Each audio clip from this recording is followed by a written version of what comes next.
of the Apple Guy. Today we are going to be taking a look at Apple's Worldwide Developer Conference, codenamed High Speed.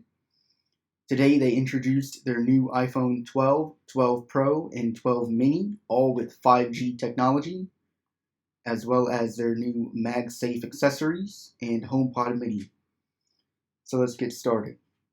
So at the beginning of their homepage, they have their event where you can view it, and this is their picture that shows their new color scheme in the Pacific blue on the iPhone 12 Pro as well as the blue on the iPhone 12s. So first up, we're going to look at the iPhone 12 Pro. So the 12 Pro is their fastest and best iPhone 12 model to buy, of course. So 5G is obviously included, stainless steel design, LiDAR camera on the back, and here they go into 5G as well as their A14 processor across the board, and it also has their new ceramic shield display technology, which we'll get into that as well. The iPhone 12 Pros, you can pre-order them on October 16th, and the iPhone 12 Pro Max, you pre-order that on 11/6, and they will be delivered a week later. They start at $9.99 and $10.99 for the Pro models. So it says less bezel, more screen. So they shrinked the bezel, but not the notch. The notch is still the same size since the iPhone 10, all the way back in 2017. So 3 years with the same notch. But the bezels are slightly shrunk from last year's iPhone 11. So here is the beautiful gold color, which uses a new anodizing technology to make it more reflective in the stainless steel enclosure. So on the 12 Pro Max, you have a bigger 6.7-inch Super Retina XDR display versus last year's iPhone 11 Pro, which was 6.5-inch, and the regular iPhone 12 Pro is 6.1-inch versus the iPhone 11 Pro, which is 5.8-inch. So the sizes are bigger, but they fit into the same body as the previous iPhone 11. So it's the same form factor body, it's just the screen has increased in size.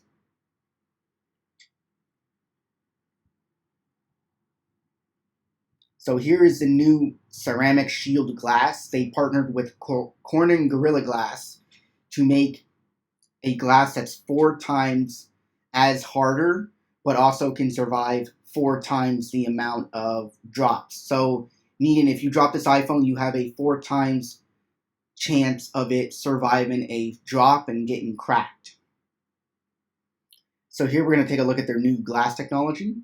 So the glass technology is materially stronger, as it states, because it's using a new nanoscale ceramic crystals. So these crystals, they're made by introducing a nano ceramic crystal layer into the glass, but it's done so it's transparent, and they control the type of crystals and the degree of the crystallinity and the way it's developed and the formula used, of course, to get that texture into the glass to make it stronger, but also you can see through it. And then they use a dual ion exchange process, which makes it tough, but also makes it more scratch resistant. People will have to test that, but they claim here on the back glass it's used to protect against nicks, scratches, and everyday wear and tear. Hopefully that's true with this technology. And of course the 4 times better drop performance. So you can have a year over year, according to Apple, 4 times better chance of phone survival from a drop. And of course, here's their surgical grade stainless steel. Just like from the iPhone 10, they're still using the same stainless steel technology. And the iPhone 12 Pro now has IP68 water resistance up to 6 meters of submersion. And here is the beautiful finishes. You got Pacific Blue, the new gold, you got your silver, and you got graphite. So they don't call it space gray, it's called graphite.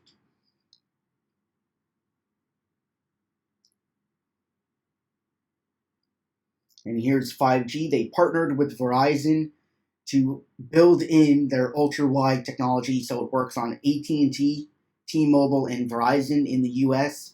Other countries, it should work on your carrier's 5G technology, since it has both the regular 5G bands as well as the ultra-wideband technology built into the phone.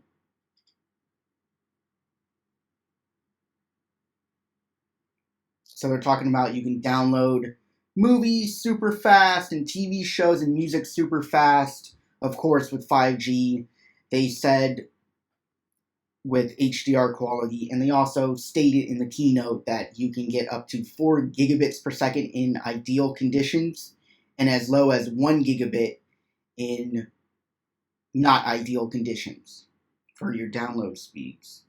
So we're going to take a look at how they achieved this technology. So here they state they designed the iPhone for 5G, of course, because they had to redesign the antennas. So the antenna bands on the iPhone 12s are spaced out more around the iPhone. So like the iPhone 4, for example, had 2 on the left, 2 on the right, and if you had the CDMA model, there was 1 on the top, and then you had a couple of them around the side. The iPhone 12 takes that a step further. There's top, sides, bottom. So they really place the antennas in a most maximizing way so you can get the most performance out of this 5G technology. And of course, their software had to be optimized for it, so they had to study it. You know, they use their special testing rooms that filter out every other signal and interference to test how strong the 5G is. And of course, they don't want no antenna gate issue, so they made sure that the software for the antenna that reports the signal strength is obviously going to be accurate and not false. And of course, 5G is battery hungry, so to conserve the battery, they have a smart data mode. So as here, it says when your iPhone doesn't need 5G, it can switch in the background to use LTE to save battery. And then as soon as you need the jump in 5G speeds, it will automatically switch back to 5G. Of course, this also depends on the area you're located in, because 5G right now is not everywhere, and according to today's event with Verizon at their event, it says they're going to turn on nationwide 5G. Even so, 5G will still not be in every area, of course. So you're most likely going to be on LTE and then jump into 5G when you're in that area. So you're still going to have, I would say, excellent battery life, because you're mostly probably going to be on LTE and then jump over to 5G and then jump back. So battery life shouldn't be that much of a concern.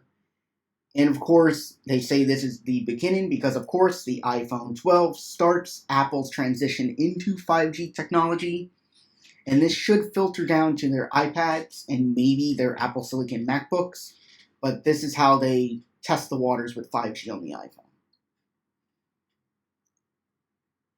The A14 Bionic, carried over from the iPad Air of last month, of course, is their new 5nm processor, and this processor is actually designed to work with other products. So the same architecture can be remapped for an Apple Silicon MacBook, for a iPad Pro, an iPad, an Apple Watch, and just be called a different name. So that's pretty cool. So of course, their new 5nm processor, it has 40% more transistors that rev up power, increase the efficiency for battery life, a new image signal processor, so it works better for the Adobe Vision recording. So here they state 50 times faster GPU and CPU on any other smartphone, which is true, because phones from other manufacturers are starting to catch up to the A13, and of course, Apple would want to keep that leap in technologies in their processors at least 2 generations ahead from the competition. The transistors are now 11.8 billion transistors are now included. Of course, they want to really highlight 5 nanometer chip manufacturing process for the processor. And of course, you have a newer neural engine, so it's 80 times faster, so it should be able to recognize your face, unlocking it quicker, even though we do have to wear a mask because of the current situation, but it should still detect it when you're not in that situation. And you have your neural engine now has 16 cores, so it's instead of an 8-core chip, it now has 16 cores in it, and the machine learning is 70 times faster. So we'll take a look at how they achieved it. So this is their picture of the processor here. So with the transistors, the 11.8 billion of them, they're measured in mere atoms, so they're really, of course, they're small. So you can pack more of them together. Of course, as technology die sizes shrink, you can pack more transistors together. As we get closer to 1 nanometer and beyond sub 1 nanometer chips, of course, you can pack more and more together, even though the speed of the processor won't be as fast every year or every 2 years as it once was, of course, but they're working ways to get that back, in newer technologies to get that back. So here you have their neural engine. Of course, it jumped from 8 to 16 cores, and their new image signal and processor, which is the big deal here. It gives you Smart HDR3, so it gives you more true-to-life photos. It just adds extra detail and high-quality video. It uses advanced temporal noise reduction on the new image signal processor and the Adobe Vision that's encoded while you're shooting, and then you can edit it on your computer. So everything has really been improved for the Pro models of the iPhone 12 Pro as far as the processor-wise. The 12 Pros gain the LiDAR scanner. So it's the same one as the iPad Pro 2020 models. It's going to be used for the camera when you take pictures. It can measure the depth and really enhance those pictures for you, as well as doing the other AR features that you want to use it for. So here, they're touting it. It's used for the NASA Mars landing, as well as depth map in nanoseconds. So of course, that stuff is being used before Apple did all of this. So here they talk about how the depth is a game changer when you're building apps and designing rooms, putting furniture in a room and seeing how things are going to fit without building a physical mock-up of everything. And it senses the geometry of the room. It's able to include you in a full immersive experience. And the camera that can see in the dark, so the LiDAR advances capabilities for the Pro in terms of a 6 times faster autofocus in low light, and the ultra-wide camera, the detail of the LiDAR depth map, makes night mode portraits possible. Now even in low light, the neural engine can render your subject in focus against a beautifully blurred background. That's an advantage over the non-12 models, the non-12 Pro models. And here is the Pro camera system. So it's a new, they state a new day for night mode. So they really focused on that at the event today. So night mode comes to both the wide and ultra wide cameras, and it's better than ever at capturing incredibly low light shots. And of course, harnessing that LiDAR scanner makes that even better. And as well as their wide camera now lets in 27% more light. So you're going to get obviously sharper details and better pictures, day and night shots. So the wide camera now has an aperture of 1.6, and it has a new 7-element wide lens for edge-to-edge sharpness. The OIS makes 5,000 adjustments per second. So the OIS is not built onto the camera lens itself, how it was before. It's built onto the sensor, so it's called sensor shift technology. So it's able to move the sensor to make those 5,000 adjustments per second right on the chip itself. So it's essentially protecting the camera when taking pictures, so it's not moving that big lens around and all that in the iPhone. So it's just moving the chip itself, the image chip. And of course, with the LiDAR, you get 6 times faster autofocusing in low light because it's going to use that depth technology to map out where you are in the room, where the subject is, and really get that autofocus going. So the 12 Pro Max, the cameras are obviously they're top tier cameras on the Pro Max model. So here the cameras are, you have a 47% larger sensor and larger pixels, as well as the new OIS stabling technology built in. And you have a 65mm telephoto camera that lets you zoom in on tighter portraits. So you get 87% better low light photos, as well as a bigger 1.7 microns of pixels, as well as a 5x optical zoom range, as well as the new sensor shift optical image stabilization technology. So let's get into more detail about sensor shift. So here's the sensor shift technology. So with that, it's literally the sensor, bigger pixels, are on a larger set of sensors. So it gathers more light, so it's able to really add in the true detail of how you see it.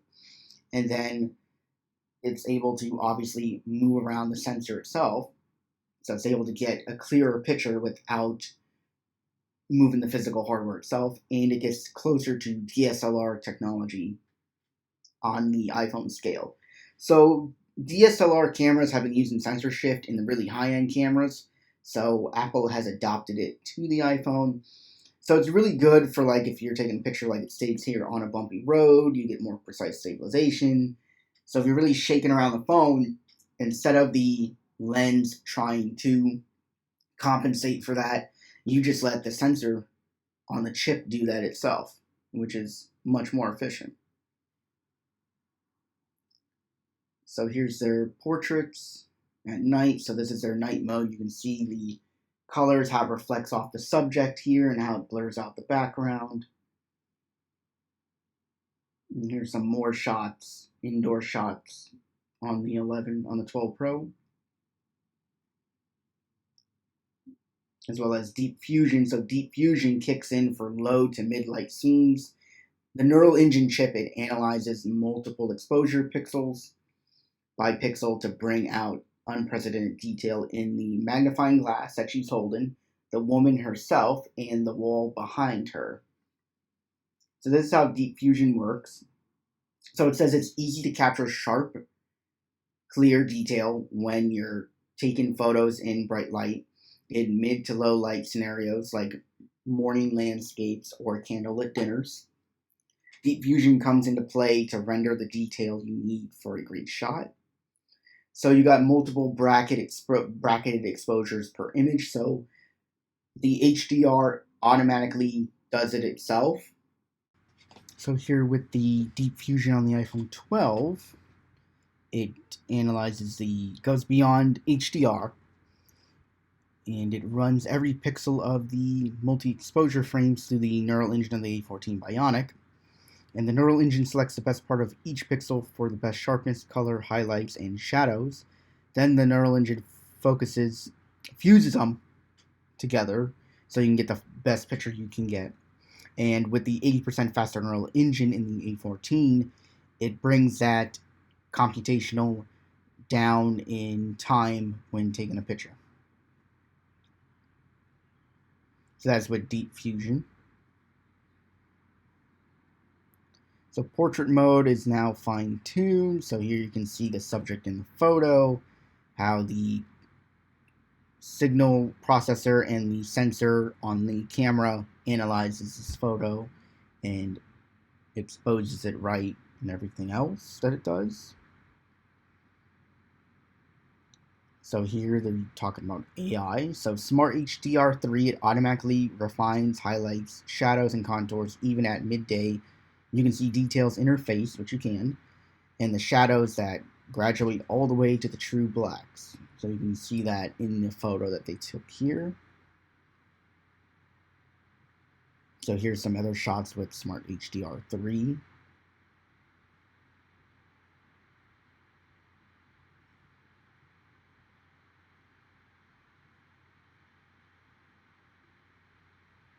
So here it's able to go beyond the average subject. So you can see with this black and white photo they took, you can see the sun glistening off the horse and the ray of light, how it shines over the subject, and how the dirt gets kicked up, and you can see the individual particles and everything like that.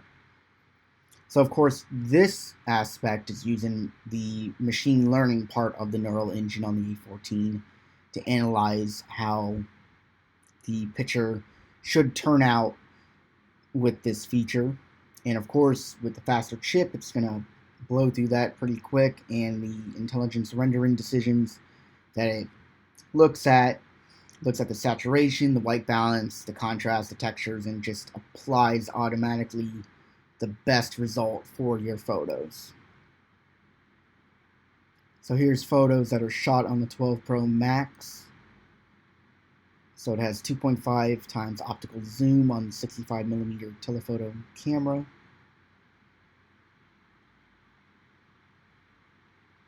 So here's the brighter pixels that's being showed off in the 12 Pro Max. Here's the colors highlighted at night with the new night mode feature.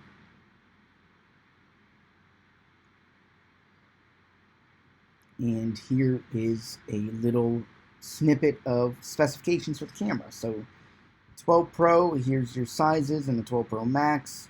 The ultra wide, they're the same. The wide is different. You can go from 1.4 pixels to 1.7 pixels, and you go from regular OIS. So on the 12 Pro, you only get the optical image stabilization built onto the camera lens. On the 12 Pro Max, you get that built onto the sensor shift of the sensor itself. The telephoto lenses are different. You have 52mm focal lens on the 12 Pro, as well as a f2.0 aperture. 12 Pro Max, you go up to 65mm focal length and a f2.2 aperture. So if you want the best camera, go for the iPhone 12 Pro Max. So a new feature they talked about that's coming soon is Apple Pro RAW. So Pro RAW gives you the ability of standard RAW information along with Apple's image and pipeline data. So you can start ahead on editing and reduce the noise and multi-frame exposure adjustments, and be able to tweak all of those right on the phone and be able to export them out onto your computer and be able to edit them in Final Cut, in Photos, and even they're building in a third-party API that's coming out at the end of the year or beginning of next year that will work in other applications. So Adobe Vision recording, 60 times more colors, infinitely more spectacular. So here is a shot of a video that a producer shot on the iPhone 12 Pro.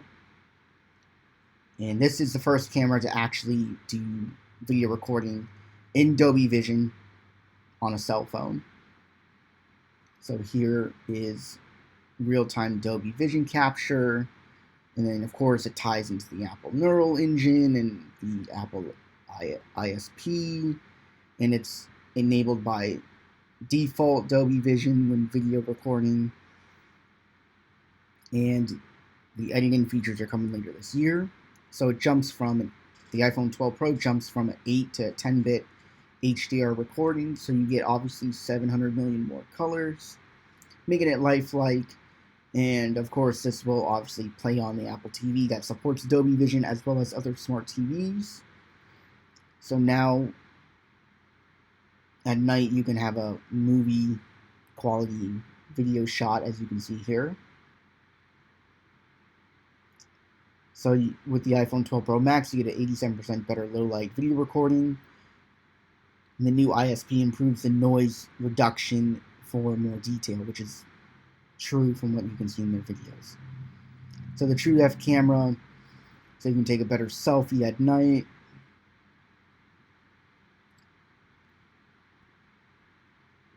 So it uses deep fusion, smart HDR, and Adobe Vision recording on the front-facing camera as well to give you the best of both worlds. So here is the display that's behind the iPhone 12. Behind the iPhone 12 Pros. It's your Super Retina XDR, so it has more pixels than the previous generation iPhone 11 Pros. Does not have 120 Hz refresh rate, so no ProMotion whatsoever. Still has 60 Hz. So the OLED has been improved. You now have up to 1200 nits of peak brightness for HDR photos and videos. You have a 2,000,000 to 1 contrast ratio for true blacks and bright whites. You have over 3.4 million pixels in the 12 Pro Max, than obviously than any other iPhone they made. Now you have MagSafe came back, so everything just clicks because the iPhone 12s, all of them have magnets built into the back of the charging coil, and there's new accessories that go along with that. So here's the clear case with the magnets in the case itself, and the iPhone has the same setup as well. So everything just snaps in easy. This is their new leather wallet where you can put your credit card in and whatnot, and it just snaps into the case.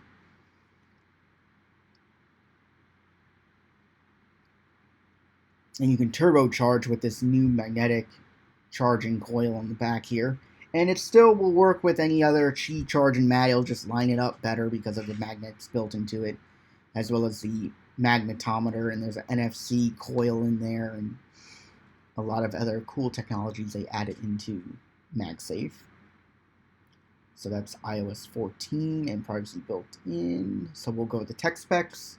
So here's the 12 Pro and 12 Pro Max side by side. So colors, silver, graphite, gold, and Pacific blue. It says ceramic shield front, textured matte glass, and stainless steel design on both. So you still got that same textured glass in the back, that frosted, beautiful design for the 12 Pros. Storage for the price, now you get double the storage. You get 512, you get 128, 256, and 512 at the max. Here's the size and dimension of each and the weight of each model, as well as the display and their chipset. And that's pretty much everything that will be about the iPhone 12s, 12 Pros. Still has the Lightning port at the bottom.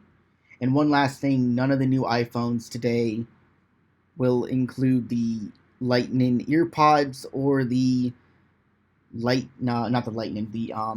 adapter. It's going to include a USB-C Lightning cable, but it will not include any other accessories, and the box is much smaller than any previous iPhone. So this is all you get in the box, the phone and your USB-C to Lightning cable. So no more headphones or wall adapter. So the next up, we'll take a look at the iPhone 12. The 12, we're going to take a look at the specifications because this phone is a little bit different than the 12 Pros, of course. You have a mini version and you just have the regular 12. They come in beautiful colors, black, white, product red, green, and blue. So that's just blue, not Pacific blue. It's the aluminum design. And like it says, the ceramic shield is on here as well. The glass back and front and back glass has it, and the 7000 series aluminum. The storage is 64 gigabytes to start, all the way up to 256. The starting price for the 12 mini is $699, and the iPhone 12 is $799. So for those prices, you get your base storage at 64. Here's the height and sizes and the weight for both models. And the smallest iPhone has 5.4 inches, which is compared to the same size as the iPhone 8. You know the iPhone 8 is 4.7 inches. Same footprint, but a bigger screen. And, of course, your 6.1 inch display on the regular 12.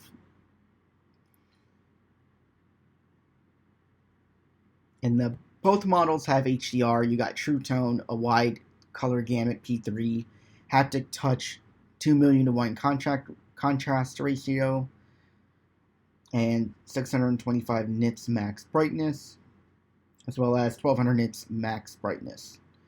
Fingerprint resistance obiate coding, and support for display of multiple languages and characters simultaneously. Has the new standard of IP68, which is maximum of 6 meters, up to 30 minutes, and it's dust resistance as well. Same thing with the 12 Pros. Same processors, the A14. Here's the camera. Dual 12 megapixel camera, ultra wide and wide cameras. The ultra wide is 2.4 aperture and 120 field of view. Wide is 1.6 aperture, 2 times optical zoom.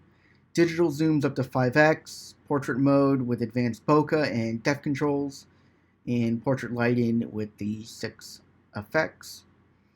The optical image stabilization on the wide, and the 5-element lens and the 7-element lens on the wide camera, and as well as the other features, including some of the new ones like the new night mode, deep fusion, smart HDR3. Is built into both the 12 Mini and 12 Pro, 12 Mini and 12. Video recording is the same. You got Adobe Vision, of course. Here's your standards on the video recording. And here is the TrueDepth camera, so it's a 12 megapixel camera. It features some of the new technologies that were introduced in the iPhone 12 Pro. And Face ID is still here. And that's pretty much it with the iPhone 12 Mini and iPhone 12. And they all support the new Wi-Fi 6 AX technology, of course, Bluetooth 5.0, and ultra wideband is in there as well. And the new Express Card feature with power reserve. And GPSs have been updated in both 12s and 12 Pros. FaceTime cameras are the same, so this iPhone lineup this year has pretty much been the same across the board, besides little differentiations between the regular 12 and the Pro models. That's just about it with these iPhones. And these do support the MagSafe technology as well. And these iPhones, of course, do not come with any headphones or wall adapter, just the phone and the charger. And here is the pricing for these iPhone 12 Mini and iPhone 12. Both of these phones, you can pre-order the 12 Mini next month on the 6th. You can order the 12 on the 16th of this month. And they start at 5 a.m. Pacific time. Eastern time is 8 o'clock in the morning. Another new product Apple announced today is their new HomePod Mini. So let's take a look at that. You can order it November 6th, and it's available a week later on the 16th. So here's the new HomePod Mini. It's much smaller. It's a nice spherical design to it. Beautiful. So it still delivers the room-filling sound. It still has the Siri Smart Assistant obviously built on it. And you can control your smart home, privacy and security, and it's all for only $99. So the regular HomePod, you can still buy it. It's obviously the older technology in it. Obviously more expensive at $349. So if you want something new and you want to get a HomePod and you like the smaller one, $99, this will sell a lot more for the company. So here it is. Here's a top-down view of it. So they took the same technology from the HomePod and brought it over. So it stands tall at 3.3 inches versus the 6 inches. It still has the 360-degree audio to fill the whole room. So this is what it looks like on the internals with the subwoofer and the other components. So it has crisp sound. So an Apple-designed full-range driver uses an incredibly powerful neodynamic magnet to deliver deep bass and crisp high frequencies. So that center part's able to move in an up and down motion for the sound of the music. Speakers on the side, so you get 360 degrees. So of course, multi-wave technology, the acoustics that's been carried over from the HomePod. The processor is now powered by the Apple S5 chip, so it's the same processor as the Apple Watch Series 5. So that's pretty good, as Apple moved from the A8 to a S5 chip, because it doesn't really need that much power, to be honest, for what it's doing.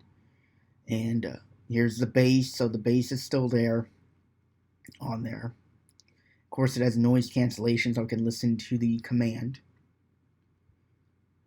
It's a nice update for what they brought over. So, of course, it can fit anywhere in the house, because it's the same fabric design as the regular HomePod, as well as the same colors, white and space gray. No new color options, just the same color, but obviously cheaper and smaller and newer processor. So, of course, you can have two minis in the same room and still use stereo pair with them. It'll automatically know where they're at together in the room and work together for multi-room.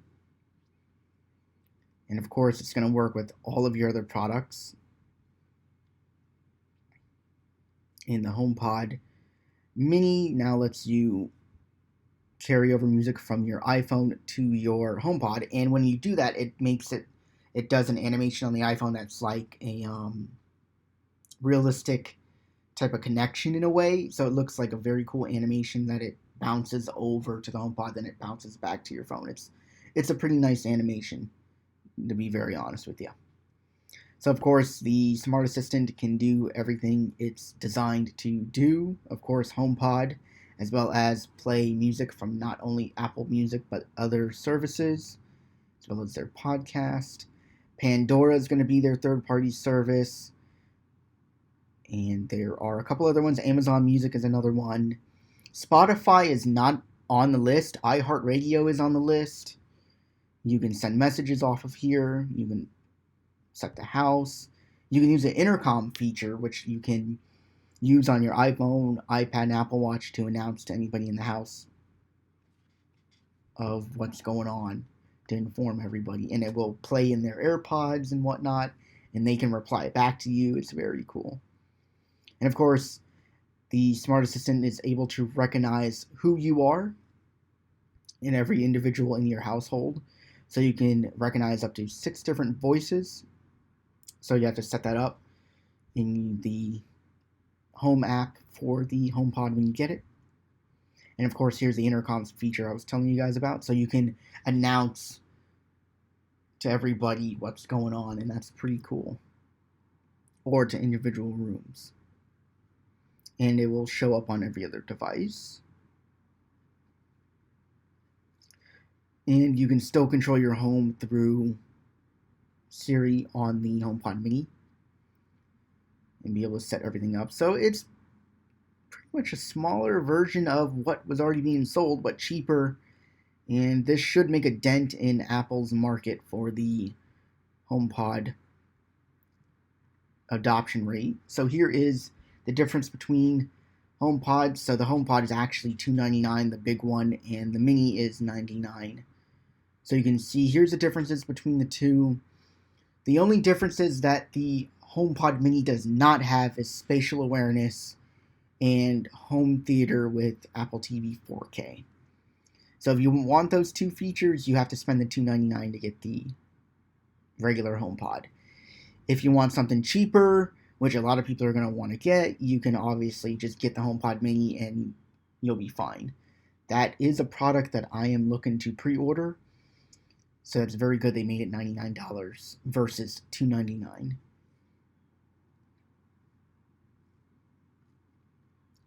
And we will go and take a look at the specifications. So this is what it looks like. The height and size. Under a pound of weight. So that's good. Here's the audio sources. You can use Apple Music, iTunes Music Purchases, iCloud Music Library, third-party music services, which we'll take a look at that down below because there's different ones. But you can do radio stations from TuneIn, iHeartRadio, and Radio.com. You can get news briefings, And there's probably going to be other features added to the HomePod as software gets updated. Controls are still the same on the top. Wi-Fi, it only works on 802.11n Wi-Fi and supports direct guest access. Supports Bluetooth 5.0, and it supports the ultra-wideband chip for proximity detection. It's a shame that Apple didn't put Wi-Fi 6 into this HomePod for the price. Only Wi-Fi N. So it's behind on the Wi-Fi technology while everything else is new. Has the 20-watt power adapter connected to the HomePod itself when you get it. And of course, it would work on any Apple product that supports iOS 14 and later. And this is their mission statement for the environment in HomePod Mini. And down here, you can see the requirement for the third-party music streaming services. Of course, you're going to have subscriptions to those services to use. And here is the pricing. So you have $99, and you can add Apple Care for $15 to it. There's Apple Care, but of course you can't pre-order right now. But that is pretty cool that this is finally here.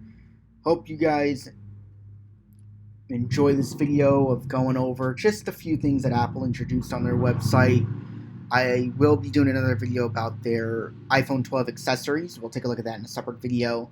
If you guys have any questions about certain products they released today, you can drop them in the description.